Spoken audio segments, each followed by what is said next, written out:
Hello, church history friends, and thank you for joining us today as we welcome Michael Wright and hear the fascinating story of John Avondet, the first Italian missionary. Well, joining me today are Peter Smith and Joey Williams. Peter is signing in from Central Michigan and helping out behind the scenes, while Joey is coming to us from Independence, Missouri. Joey is today's host, so I'll turn things over to him as we are all ready to hear about John Avondet, the first Italian missionary. Thank you, Peter, and thank you, Joey. Thank you, Barb. I've always enjoyed talking church history, and so I'm especially looking forward to today's lecture with Michael Wright. But let me introduce you to our speaker today. Michael Wright has lived in Rome for the past 20 years as the director of European programs for Duquesne University. Michael has restoration roots that began as early as the Kirtland era of the church, with relatives such as Kirtland Temple architect Truman O. Angel and Brigham Young. He was born and raised in the Church of Jesus Christ of Latter-day Saints, and his faith journey led him to be baptized in Community of Christ in Italy in 2019. As an Italian citizen, he is currently the only member of Community of Christ in Italy, hopefully not for long, but he also serves as the National Ministry Coordinator. Michael is also on the leadership team of Community of Christ's fully online congregation, Community Circle, in Western Europe, and is a student in the Masters of Religion in Community of Christ Seminary at Graceland University. So welcome, Michael. And thank you for joining us this evening from Italy, where it's evening right now. And I'll turn the spotlight over to you as we're all ready to hear your story of John Avondet. Grazie, Joey. Buonasera. Good evening to everybody from Rome, Italy, from my home. Before I joined Community of Christ in 2019, I went through a seeking or investigating period with my newfound denomination. I ordered copies of the Book of Mormon, Community of Christ Doctrine and Covenants, and a very meaty 3-volume set of church history by Mark Shearer called The Journey of a People.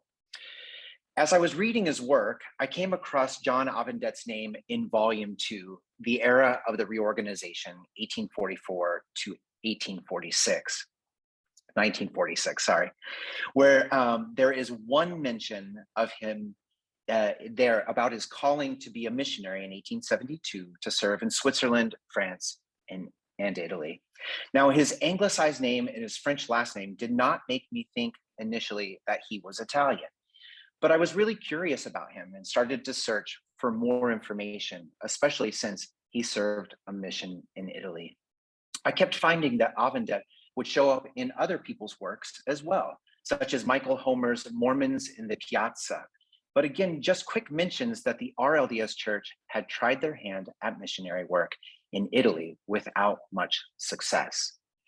My lecture this evening is the fruit of about 2 years worth of research on Avondet. By no means am I a historian, nor is this a complete story. Yet I am here tonight with a story for you. I hope I have created a presentation that will capture Avondet's world and even some of his own thoughts and writings, along with his wife's and his son's. I'm grateful to Michael Homer's various works on Latter-day Saints in Italy, Diane Stocco's master's thesis, The Mormon Valdencians, and the wonderful tradition of the Saints Herald, the Journal of History, and that we live in the 21st century where so many newspaper and genealogical records are available right here at our laptops and with the internet. I'm also really grateful to a man named David who took me through the Valdencian World Headquarters in Torre Palace, including his excellent visit of their museum. Now I'm going to share my screen here so I can get my presentation up for you. Give me 1 second. No, I think I did not share the right thing. There it is. There it is. Just another second of patience. You should be able to see my screen now. So one of the things that makes a character like John Avondet difficult to research is the fact that he comes from a place that was and is a multicultural mix of identities. His homeland of the Waldensian Valleys in the Piedmont region of Northwest Italy is a place that speaks 4 languages, including the daily use of dialects that come from the ancient languages of Provençal and Occitan, including the Valdencian dialect. But in the 19th century, French was spoken as it had a very strong cultural connection to these valleys, and Italian was spoken as the language of the court and all things legal. This is the reason why his name is John Avondet, a French name, but he is absolutely Italian. As you can see from the slide, there are many different names and spellings for the same concepts. You will see John's name spelled in many ways, including misspellings many times, as you can see on the bottom of the screen. You'll see that many places where he is often said to be from, and you will even see his own hometown of Pradostino spelled and pronounced differently. None of these are wrong, except the misspellings, but represent all of the different languages that were spoken in those valleys. So where are the Waldensian Valleys? They're just 40 kilometers or 25 miles west of Turin. Turin isn't the most famous of Italian cities, and most people might have just heard of this beautiful city because it's the host of the Eurovision contest of 2022, which just starts this week. If you don't know about Eurovision, you might remember it as being the place of the Winter Olympics in 2006. As you can see in this video that I took while driving out of Turin towards the Cottian Alps, which you can see in the distance, they provide the natural border between Italy and France. It is in those hills that you see in the distance where John Avondet came from, and those who joined the Restoration movement in Italy in the mid to late 19th century. I've used maps throughout my presentation today to help situate our protagonist geographically. You can see with the orange arrow where Turin is located in a triangle of borders between Italy, France, and Switzerland. For our North American audience today, you are used to giant expansive distances. However, you can easily drive between Turin and Geneva in Switzerland or Grenoble in France in just about 3 hours. Here you can see a historic Valdencian map from the 19th century. The location of Turin, capital of the Kingdom of Sardinia, prior to 1861, and the location of the Waldensian Valleys. I've highlighted here the town of Torre Palace, the center of the Valdencian people, even today, and Pradostino, Avondet's home mountain village. You can also see the close proximity to France from these valleys. So what's happening historically, politically, and in the Restoration in both the United States and in Italy during the mid to late 19th century? Or better yet, what context and culture is Avondet immersed in during his life? You can see on the screen right now that in 1830 was the organization of the church and the publication of the Book of Mormon. 1844, Joseph and Hiram are murdered. In 1847, Brigham Young and the first Mormons enter the Salt Lake Valley. 1860, the Reorganization is born. 1861 to 1865, the very bloody American War is fought. And in 1863, the Reorganization sends first missionaries to the Utah territories. What's happening in Italy? Well, in 1848, civil liberties are given to Valdencians and Jews in this part of Italy. From 1848 to 1871, the Risorgimento, or the unification of Italy, is being fought to become, so Italy can become a modern state. Most people don't think about Italy as being just a little over 150 years old as a modern state. And in 1849, the first LDS mission to Italy opens. In 1852, the French and Italian translations of the Book of Mormon are finished. In 1854, the first group of Valdencian converts immigrate to Utah. In 1861, Turin becomes the first capital of Italy. It's not Rome to begin with. And in 1872, the opening of the first RLDS mission to Italy. So,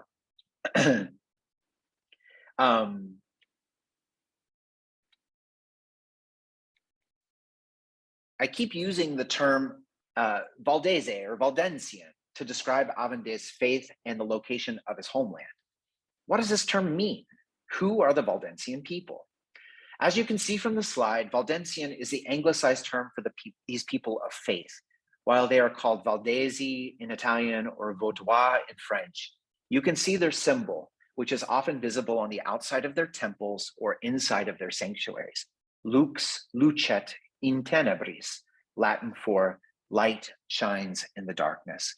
7 stars for the ancient churches of the New Testament, and a candle which represents Christ's light. The founder of the Valdencians is Peter Waldo, or Pietro Valdo, as we call him in Italian, a rich medieval merchant from Lyon, France, who lived in the 12th century, who was struck by the scripture in Matthew. If you wish to be perfect, go and sell your possessions and give the money to the poor, and you will have treasure in heaven. Then come, follow me. Struck by the story he heard of a monk who had given up all his riches to practice extreme poverty, Waldo decided to do the same. He created a community of men and women mendicant preachers who critiqued the rich, including the corruption of wealth that had creeped within the Roman Catholic tradition. And he was also not on board with transubstantiation as a doctrine.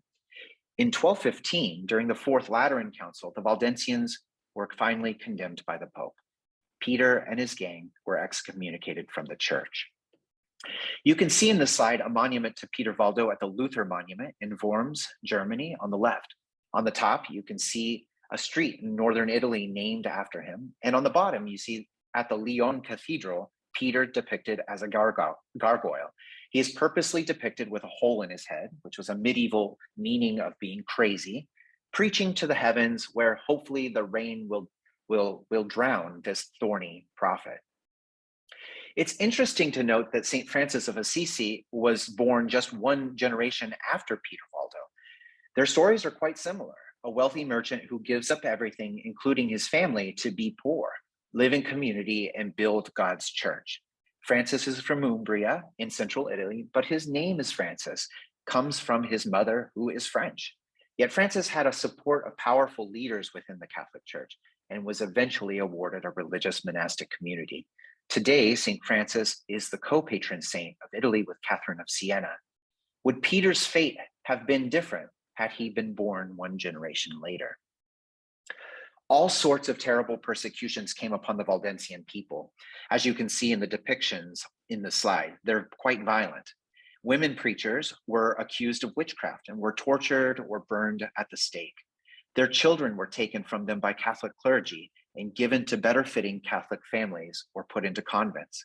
They were massacred to the point of almost non-existence. It is for this reason that the Waldensian traveled across the Alps into the valleys close to Turin to seek safety for their families and a free place to practice their faith. Continued struggles in the 16th and 17th century between continued wars with the Duke of Savoy, exiled to Switzerland, and then peace granted in exchange for their return to the Waldensian Valleys, where the Duke of Savoy will limit their ability to move, live, and build churches within this new Alpine ghetto. I remind you that the word ghetto is an Italian word used for the first time in Venice in 1516 as a place to separate Jews from Christians. We normally do not think of Italy as a place of Reformation, but indeed the Waldensians were a proto-Protestant group that would be the first religious group to translate the Bible into French in 1535. Because of their cultural closeness with France and Switzerland, they will finally align with Calvinism in the 17th century. Due to the group's link to the Reformation, Protestant Europe was enchanted with the Waldensian story. Literature was published not only in French and German, but in English writers were also fascinated with the sorrows and triumph of this Italian religious minority. John Milton wrote a poem about the 1655 massacre of the Waldensian people by the Duke of Savoy. Avenge, O Lord, thy slaughtered saints, whose bones lie scattered on the Alpine mountains cold. Even them who kept thy truth so pure of old, when all our fathers worshipped stocks and stones. Forget not in thy book record their groans who were thy sheep and in their ancient fold. Slain by the bloody Piedmontese that rolled mother with infant down the rocks. Their moans the vales redoubled to the hills and they to the heavens. Their martyred blood and ashes sowed o'er all the Italian fields, where still doth sway the triple tyrant, that from these may grow 100-fold, who having learnt thy way, early may fly the Babylonian woe. The stories and the myths of the Valdencian people grew through books like those you see on your screen, The Israel of the Alps and the history of the evangelical churches of the valleys of Piedmont. The story grew that the Valdencian people were the remnant of the primitive church, connected directly to the apostles who had come to Italy, a direct connection to Peter and Paul, and thus connected directly to the Holy Land and the tribes of Israel.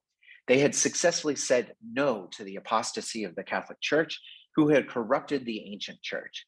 This story created a true church model within Protestantism and direct connection to the ancient church. The myth story and the persecution of the Waldensian people, along with much literature available in English about these persecuted Italian saints, should not have us surprised that Brigham Young and other Mormon leaders would choose this group of people to proselytize as they opened the first mission in Italy in 1850. Not only was the faith group ready for the restored gospel, but they would provide an apostolic legacy between Utah and Italy. Let's look at a comparison here of the two movements in the 19th century. We've got Mormons in the Salt Lake Valley, Utah Territory. We've got the Waldensian Valleys in Piedmont. We have the restored primitive church and the gathering of Israel. And the Valdencians are the remnant of the primitive church, a branch of ancient Israel. The Mormons had been persecuted by mobs and wars and forced migration to Utah. The Valdencians were persecuted by Catholics, wars, and forced migration to the Italian Alps. And in the Epitome of Faith, or the Article of Faith 7, the Mormons said, "We believe in the gift of tongues, prophecy, revelation, visions, healing, interpretation of tongues, and so forth."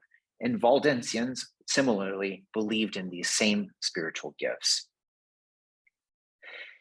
I grew up singing this song in the Church of Jesus Christ of Latter-day Saints, hymn number 35, "For the Strength of the Hills," Felicia Hemans.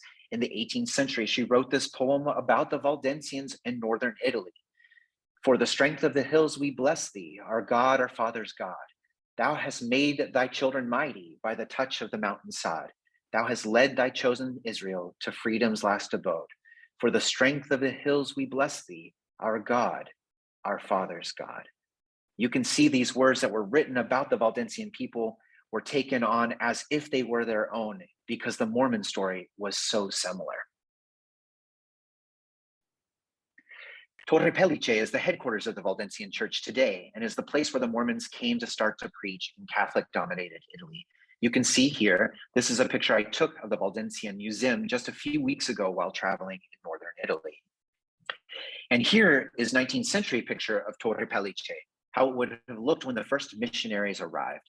Another indication that it was the right time to open the work to the Waldensian people was the 1848 declaration by the Duke of Savoy, freeing not only Jews from the ghettos, but also the Waldensian people from their Alpine ghetto. This started a time of freedom, education, and movement for the Waldensian people that would change the valleys forever. Apostle Lorenzo Snow, seen here at the age of 39, just after his mission to Italy, was chosen by Brigham Young to come and preach to this remnant of Israel. His chosen missionary companion was Italian native Giuseppe Taranto, or as he would be known in the United States as Joseph Taranto. Joseph could technically be considered the first Italian member of Community of Christ, but he joined the early church in 1843 in Boston, but he would end up following Brigham Young west to Utah. He was born in Sardinia, but considered his home Palermo in Sicily. Being a Southern Italian from the islands who had spent much time in North America, the French-speaking mountainous peoples of the Waldensian Valleys must have been a shock for him. You will also see one of the first pamphlets that was translated into French to use as a proselytizing tool, La Voix de Joseph, or the voice of Joseph. Interestingly enough, you will see the image of a nun with a cross on the bottom of the pamphlet. This was intentional, in case Catholic clergy or authorities suspected they were proselytizing to anything except for Catholicism. As the Latter-day Saint missionaries started to have success in the valleys, they expanded to other villages in the valleys, like John Avondet's town of Pradostino. Avondet appears as one of the original Valdencian surnames in Osvaldo Poisson's I nomi di famiglia delle Valle Valdesi, or the surnames from the Valdese Valleys. About 800 last names appear in this volume. You can see that Avondet at the top of your screen originates in Pradostino, already present by the 16th century. It comes from Celtic origins, and most likely it comes from the meaning of river. John was born here to Jacques Avondet and his mother, Madeleine Godin.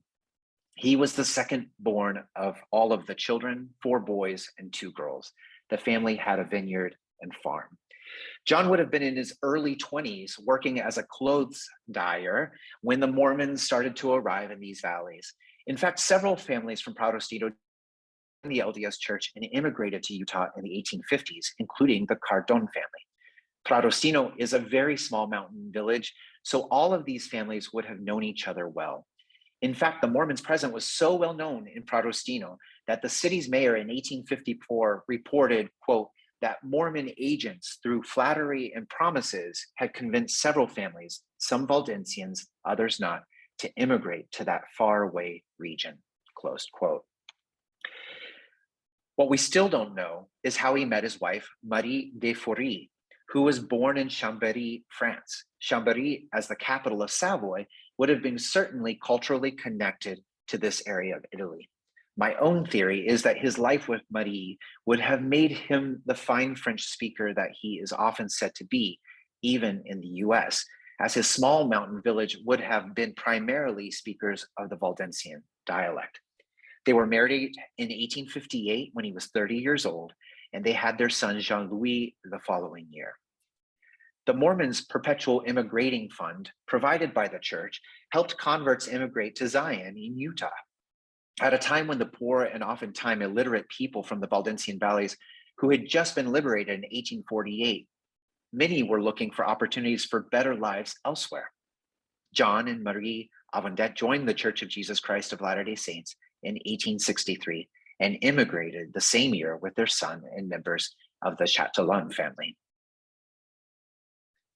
Here's a panoramic video of the main center of Pradostino, modern Pradostino, that I just took a couple of weeks ago. The frame will end on the cemetery down below, where the Avondets are buried, and other people. There's very few surnames in these towns. So as you can see, that white building down there is the local cemetery. You'll see some pictures from it coming up. Michael Homer mentions that the average journey for the Waldensian Valleys to the Salt Lake Valley was a very long 10 months. However, the Avondets' journey was done in a speedy 5-month period, departing most likely in April 1863 and arriving in Salt Lake City in September of the same year. On this slide, you can see the European journey of about 1,500 kilometers or 950 miles that took place from Pradostino to Liverpool. The Arrivederci Pradostino sign is a picture I took leaving the village just a few weeks ago. The journey would have begun by moving down the mountain to the valleys close to Turin, where they would have taken the train to Mount Cenis. Here they would have boarded coaches on skis led by horses over the high Alps into France. There, they would take the train to Lyon and another to Paris. At Paris, they would board a train to Calais and then change to a ferry to cross the English Channel. Again on train to London, where they would switch again and take a train to the northern English city of Liverpool. Because of their poverty, they would have boarded almost immediately the immigrant ship, the Antarctic, which would set sail on May 23rd for New York City. You will see some notable people on board this ship, including George Q. Cannon, Samuel H.B. Smith, the nephew of Joseph Smith Jr. and Hiram Smith, Philippe de la Mare, a French Mormon missionary returning home and the handler of the French saints on board. The Mormons on board were divided into national branches, and the Avondets were assigned to the French branch. The Antarctic traveled across the Atlantic from May 23rd to July 10th, 1863. At the bottom of the screen, you can see the Ellis Island registrations for the Avondet family. Singing, worshiping, weddings, deaths, and illness were all part of the Atlantic journey. And we have to remember that once they arrived in New York, it was the beginning of an additional 4,150 kilometers, or about 2,500 miles, track to get to their new home in Salt Lake City. After nearly 2 months at sea, they would board immediately trains that would take them on a long journey across the country, from New York City to Albany to Niagara to Detroit to Chicago and down to St. Joseph, Missouri, where they would board a ferry that would take them up the Missouri to Florence, Nebraska, where Omaha is today.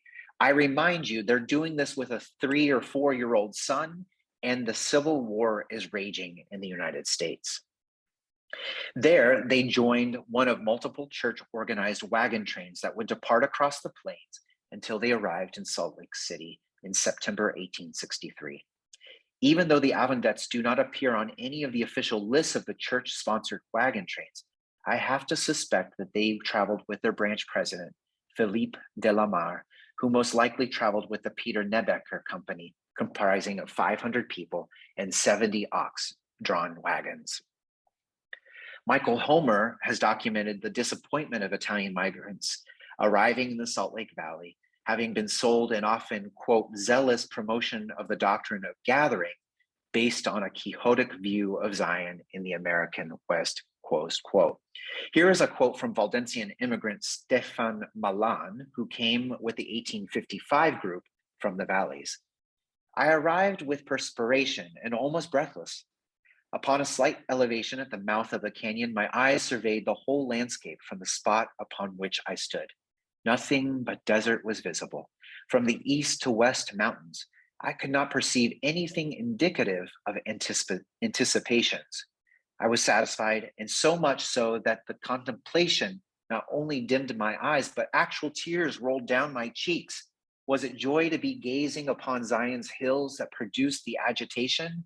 No, it was disappointment that was conceived through my ignorance of the aspect which what I was to witness and abortiveness of my sanguine anticipations.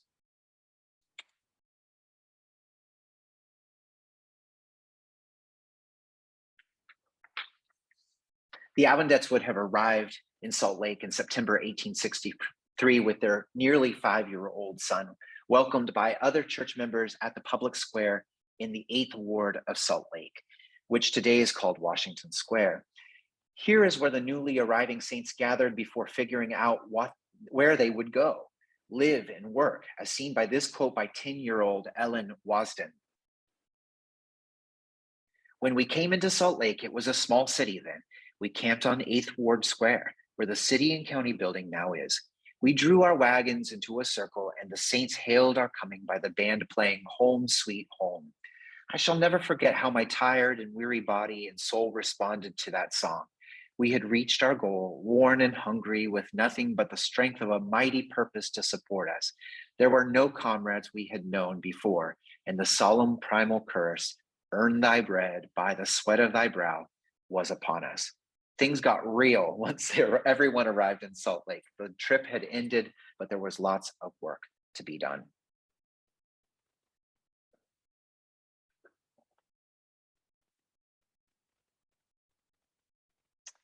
For reasons I have not yet found, Avondet would not follow other Italian Waldensian immigrants to Ogden, Utah, where most of the prior families from the valleys had established their homes. Rather, he would stay in the 8th Ward in Salt Lake City, close to where he arrived as an immigrant. And here he would establish his shop and home. You can see ads here from the Daily Union Vedette newspaper from May and June 1864, advertising his clothes repair shop. It sounds like the story could finish here. A family who had followed their faith journey and reached their Zion after a harrowing adventure across 2 continents. I mean, I'm already exhausted recounting the geographical journey they took to their new home in the American West. But this is really just the beginning for the Avondet family, the beginning of what must have been an excruciating and complicated decision to make. Here, you can see John was shamed in the Deseret News in October 1864 for illegally producing and selling spirits.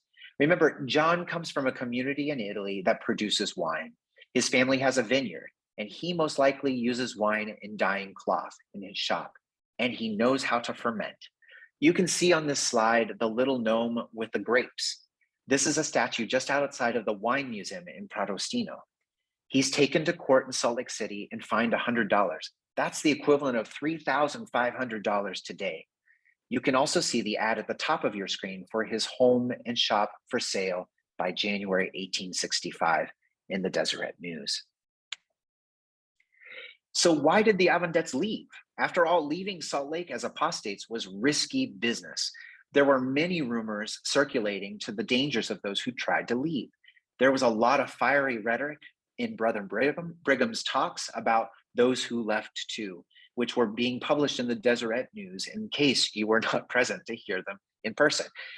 You can see on the screen an article about a Josephite train, so people in the reorganization leaving Utah and being completely murdered, supposedly by Indians in this article that was published. But there were also rumors of the Danites. There were rumors of having to pay off your immigration debt by leaving your property and possibly even your children behind. It's not very often that we get to hear immigrant women's voices in the 19th century America, especially if they were not English speakers. But thanks to a letter that Marie de Forey, John's wife, sent to Prophet President Joseph Smith III through the Saints Herald in June of 1869, we know exactly why they left Utah. She confirms a sacred vision that not only her husband had, but that she had had. She describes it here for us. Brother Joseph, the faith without practice is broken, lost, and become ineffectual to sustain us. This just came to pass with me when I discovered the work of polygamy. Before, I was very happy, thinking that I was a member of the true church.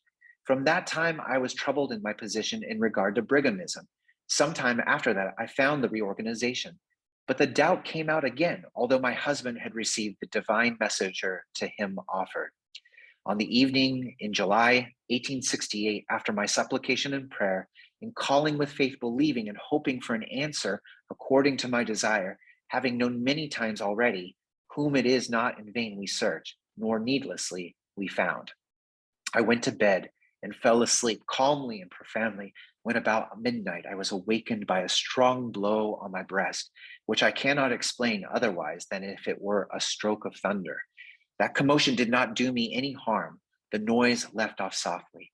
I opened my eyes and I saw one immense block of cloud, very white, in the middle like the body of a man clothed in a white mantle and bright. This beautiful sight did not move until I had plenty of time to note the vision. Great was my amazement and admiration. I exclaimed, "The kingdom of God!"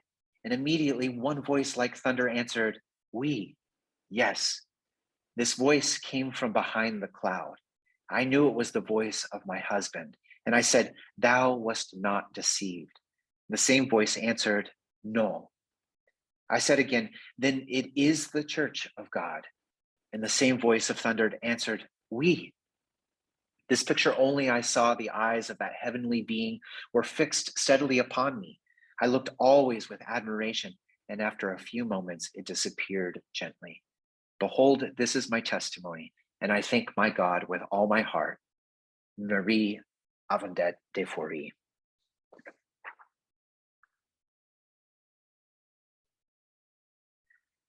The Avondets headed east and made it safely back to Nebraska and set up a home and a clothes repair shop. The history of the church in Omaha, Nebraska, in the Journal of History, speaks of Avondets Baptism in 1868. One of my questions is, how did they come to learn of the reorganization? We certainly know they would have come into contact with Josephites who were preaching and warning new European immigrants headed to Utah of what laid in store for them. Both Thomas Henry White and Samuel H.B. Smith, who were traveling west with the Avondets, write of these experiences in their journals. And we know that the first reorganized missionaries were called to preach in Utah the same year the Avondets arrived in 1863. Or was it simply traveling back to a place they had known on their journey, where they met others who were disillusioned and eastward bound, looking for a new Zion? Elder Joseph Gilbert baptizes John in 1868 and speaks of him as one, quote, who lived for many years in Omaha and was known among the saints for his kindness in times of sickness and his effective administrations. As you can see from this slide, John becomes a very active part of the church in Omaha. He accepts priesthood calling and responsibilities, and his wife Marie also joins the church. Life in Omaha seems good. Here you can see an ad for his dye and clothes repair shop in the bottom left-hand corner. There's also a short letter to Zion's Hope from 10-year-old Jean-Louis Avondet, making mention that he cannot wait to be baptized into the church. In 1871, at the semi-annual General Conference in Council Bluffs, Iowa, John Avondet's name was suggested to the Quorum of the 12 Apostles for a foreign mission. And at General Conference in April of 1872 in Plano, Illinois, he is officially called to serve in Switzerland, France, and his native Italy. His missionary companions would be Swiss natives John Baer and Frederick Ursenbach, who were also disillusioned Mormons who had returned from Utah and joined the Reorganization. This is a letter from Joseph Smith III presenting John Avondet's credentials as a missionary for the Reorganized Church of Jesus Christ of Latter-day Saints, and vouching to his, quote, worthiness of conduct and his, quote, conviction in Christ. Avondet traveled on the ship City of Limerick from New York City to Liverpool. Yep, back to Liverpool across the ocean again, and will eventually arrive in Switzerland in July of 1872. He starts his mission by looking up old Mormons. Maybe I could call this the first Latter-day Seeker mission, and stayed with family members near Geneva in Switzerland. They were kind and welcoming to him, but they did not want to know anything about his faith. John will eventually head back to his native Pradostino in Italy, up in the Waldensian Valleys. He stays at his mother's farm to work the vineyard in order to earn his keep. He would then preach in the evenings and on Sundays. He had little success in France and in Switzerland, and now he was having little success in his native Italy. So many were interested in the message, but fearful that he was a Mormon in sheep's clothing, there to deceive them and send them to Utah, where they would be forced into polygamy. This was really frustrating to John. These are modern pictures in a little video that I took with the Valdencian temple of San Bartolomeo, which he would have known this building in his little village. This is also one of many family vineyards, as you can see on the right, in the area today. In a letter to the General Conference after he returned from his mission, he notes that he baptized Judith Marie Gardiol and Clarice Gardiol while serving in Pradostino. In my picture here, you can see one of the Gardiol mausoleums on the left in the Pradostino Cemetery, as well as the Chizone River on the right at the base of the mountain, most likely where not only the Gardiols were baptized, but probably John and Marie Avondet as well. How cool that the first members baptized in Community of Christ in Italy were two women. John wrote a letter from Pradostino, which was published in the Saints Herald. It is a great letter that portrays his loneliness, his frustrations, his ideas about Mormons and Valdencians, and the pride he has for his native land and culture. This is a shortened version of it, but he says, dear brethren, what good news I have from the annual conference. I shed tears of joy in reading that God had been so gracious to make known his will unto you. I am here in Italy, in my native land, alone as a witness of the work of these latter days. I must tell you my experience in this part of the world where Paul, the apostle of Christ, came in Rome, preaching what we should preach also. And in fact, we preach what he wrote for the good of man. I found many Mormons here, but they all returned back to the Protestant church or the Valdensian church. They had been so much cheated by the Brighamite elders, whose conduct has been bad. Many poor families who received their teaching were willing to sustain them with the prospect to be led to Utah.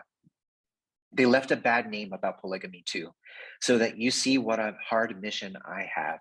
It requires an exemplary conduct to show the difference between our claim and Brigham's trickery. The time is so hard in Europe. Truly, the hand of God is upon the nation, or the hour of this judgment is come. The farmers have to work very hard to have a poor living. So many hundred families have gone to South America, and many more are ready to start for Buenos Aires. A great colony is established at Paraguay, called the Rosario Colony of the Valdenses. My prospect is now better. Many are quite ready for baptism, so they said to me, if I had some means now to start something about translating some tracts in the Book of Covenants, the testimony of Jesus could be established here. I have not yet called for anything, because I saw it was not necessary, for I have earned my living by manual labor on the farm of my mother, and I spread the gospel in evening time last winter, and on Sundays I always preached in one way or the other by visiting from house to house or preaching when I had an opportunity. The herald is so good a comforter to me. I can only thank the brethren for so much kindness as to make known unto me how the church prospers in America. It seems to me now that I have been kept here for some good purpose. My desire now is to go and meet Brother Bear if I can in Switzerland. And then if we can come together, the people would have more confidence in two disciples than in one. I don't know yet what he is doing and what prospect there is for us in Zurich. I have kept back many letters, as sometimes I have not means to send. Yes, it is hard not to be able to sometimes for want to write. If I was a good scholar, how many stories I could tell you, interesting about Italy, the silkworms, how they work wine, and what I passed through the highest trunk railroad in the world, that is Mount Cenis, between France and Italy. I hope to hear from you by letter. If you please, write to me in Geneva, John Avondet. You can hear his frustration about not having enough sources of funds and his loneliness. In fact, finances and lack of support will be continued frustration for both Bear and Avondet, as you can see in this letter. We are satisfied that the church can be built up here, that many will embrace it when we can spend our time in spreading the truth. If the church cannot sustain us immediately, then we are not able to stand any longer and ask to be released, which would give us pain indeed to give up our mission when the Spirit testifies unto us that a great work can be done here. Finances, their continued frustration with confusion by people of who the Brighamites are and what the New Josephites believe, along with fatigue, had Avondet and Bear pen a letter that was published in the Swiss Times.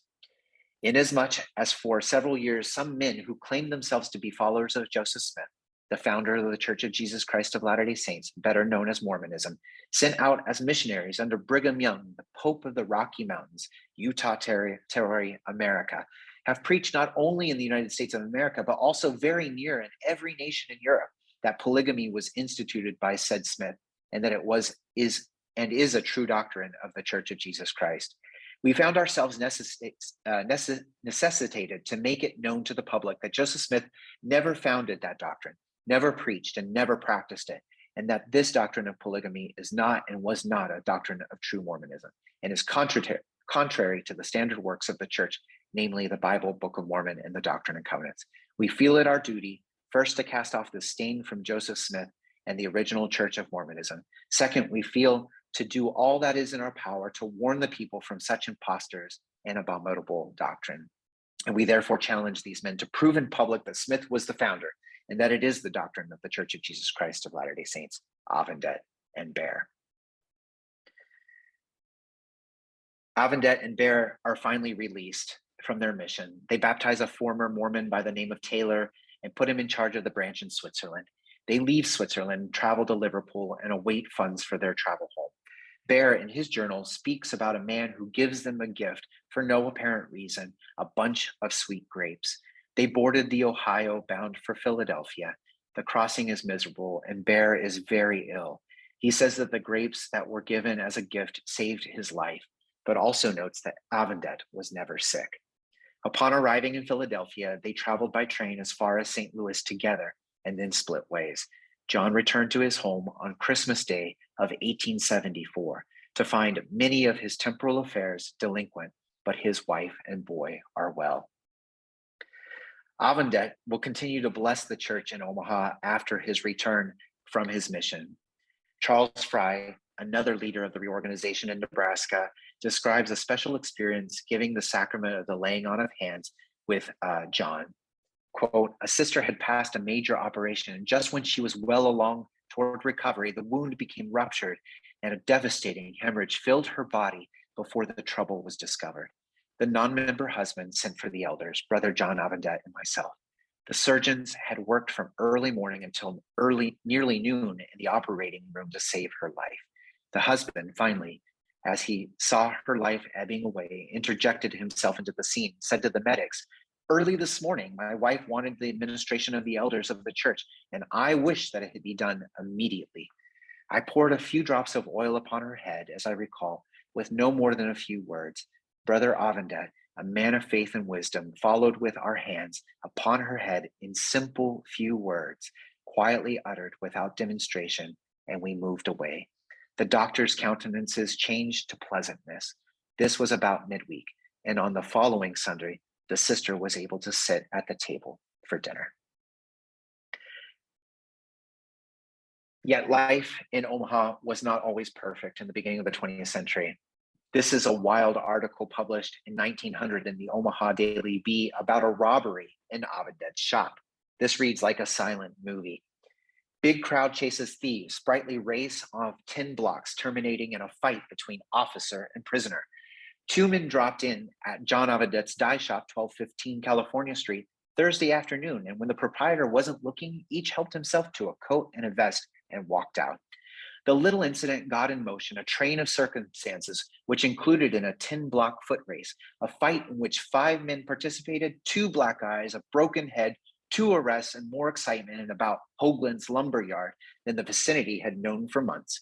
It all came about through old man Avondet seeing the thieves as they left his place. He took after them, baying like a foxhound on his hot scent. Block after block they ran, the thieves just out of arm's reach, down 13th Street to Dodge, and thence eastward to Dodge. The crowd behind taking on accretions at every leap. At 9th and Dodge, Officer Mike McCarty joins in the race. A block further, down Chief Donahue and Captain Hayes fell into the ruck, and from this point on, the race became a scramble. It was no longer possible to recognize individuals. To the main current of the changing throng, every cross street added in its quota of humanity. People of all ages and conditions converged upon it from every direction. The ruck traveled fast, but news of it traveled faster. And by the time the fugitives concluded to take over in Hoagland's lumber yard, an advance guard bore down upon them from the front, and they stood at bay. For some time, it was thought that Brennan would not survive the blow on the head as he spat blood for a time and then lapsed into unconsciousness, but he was better at last accounts. The thieves were booked, Dan Williams and John Brennan, and the stolen property was recovered. So this just reminds us of the frontier land that he lived on, and that John was really human, and things that were very human were happening in Omaha in 1900. And in 1904, his sweet wife Marie dies. The description from the necrology in the Saints Herald makes it sound as if maybe she suffered from dementia or Alzheimer's. And even though his son John L. or Jean-Louis outlived John Avondet by 5 years, his life turned tragic. There's little information about him, but there are multiple clues into a life that turned tragic through multiple newspaper articles published in Montana, Nebraska, and South Dakota. He had a printer shop in Omaha and was named as one of the most talented printers in America by a publication in Montana. Yet a story in the Omaha Daily Bee in 1904, the year his mom dies, describes an accident involving a head injury from falling down the steps, which included the need for surgery. After his father's death, he was homeless and without community. Trying to find work in South Dakota as a printer, he tried to hop on a moving train to get to another city. He fell under the train where his legs were amputated. A heartbreaking article in the Weekly Pioneer Times said he had no church community and no relatives at the time of his death. Vida E. Smith wrote in the Young People's History of the Church highlights from a sermon given by Joseph Smith III at General Conference in 1909. She purposely includes Avondet's name as one of the veterans of the church that Joseph III speaks of. In fact, Avondet will pass away less than 1 year from the time this message was given by our prophet president. Our aged veterans have fought a good fight. They have helped to make the name of the church honorable. They go to a bright reward. Let those who follow them fill up the ranks and press onward. We know not on whom the shadow of the sable wing may rest even now, but whether we are to die or to live may be honorably and to the glory of God. John died on February 28, 1910, in Omaha, Nebraska, at the ripe old age of 81 years old. The Omaha Daily News calls him a pioneer, and the Saints Herald calls him a man of great faith and devotion. I asked a friend of mine who lives in Omaha to please go and to find his grave at Forest Lawn Cemetery and take a picture of it. Also, you saw the picture from Marie before. Both are unmarked today, but the plot numbers exist, and this is a picture of his unmarked grave in Omaha, Nebraska. So I thank you for being on this journey with me and hearing the story of a long life, one influenced by many languages, cultures, and faiths. John was one who cared deeply about the church and helping his local community. I look forward to continued exploration of this little-known saint, and I hope he will continue to be an inspiration to me as a member of Community of Christ in Italy. Thank you. Oh my gosh, Michael, this was such a great presentation. Thank you for all of the time that you put into it. I know that over the last couple of years, almost every time I've talked to you, there's been a different thing that you've learned about John Avondet, and you've gotten so excited about it. So it's wonderful to see all of this coming together for this wonderful presentation that you've given us today. It's time to bring our program to a close. So I also want to thank you, Peter and Barb, for helping us out behind the scenes. And lastly, we share our thanks to all of you, friends in the audience, for your love of a good story and for generously supporting the Community of Christ historic sites. So I encourage you all to tune in next week as we have another European, Kees Olijnsma, who will come and present in this lecture series. Kees will be exploring the Community of Christ story in the Netherlands, reaching back into the history all the way to the 1840s. His lecture will also give an overview of how the early missionary initiatives led to the official establishment of Community of Christ in the Netherlands in 1924.